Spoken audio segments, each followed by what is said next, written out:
All right, so I want to show you how to change the battery of your RAV4 key fob. So this is a 2021, but it should work for probably all the key fobs in the last 10 years or so. So you're gonna first pull up your actual physical key from inside the fob, and if you didn't know that it was there, well, that's where it is.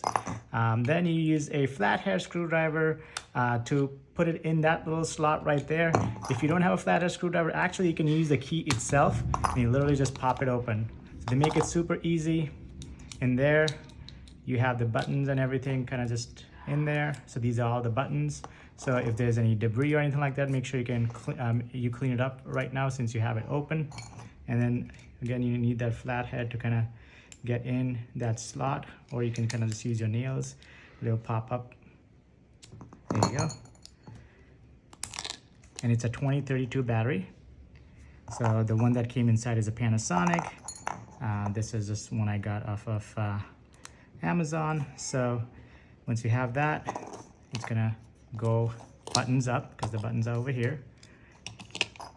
And then it's literally the reverse process. So you're gonna just push the whole thing, make sure it's all aligned, and then just press it down. And there you go, should work now.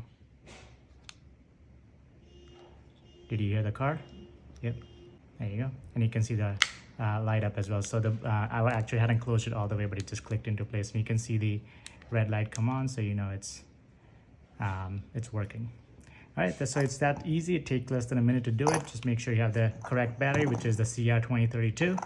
I hope you found this helpful. I'll see you in the next one.